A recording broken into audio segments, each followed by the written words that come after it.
Hello folks, I'm going to go ahead and show you how I take attendance via Teams on synchronous days. I recommend that you do this after all students have left the room because the Excel spreadsheet that you'll download will include both time in and time out, which is something you really do need to see, I believe.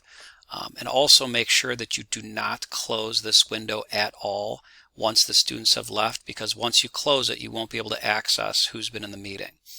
So the first thing you'll do is you'll click on this icon. It'll say show participants if you haven't yet clicked on it.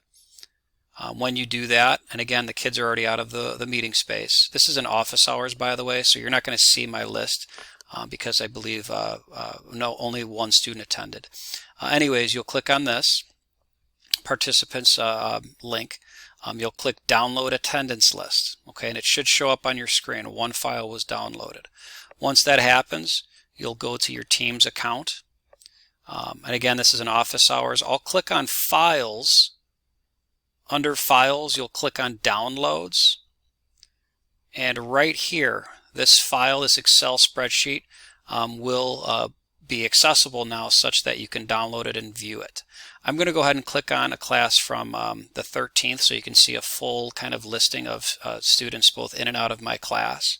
If I open that up, you can go ahead and take a look here. I'll go ahead and click OK.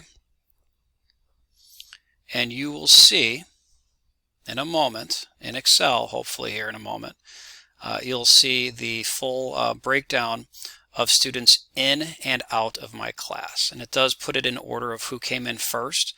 So Lexi came in at 10:38 and she left at 11:05 on that particular day. I hope this helps. Please use it in the future if you'd like.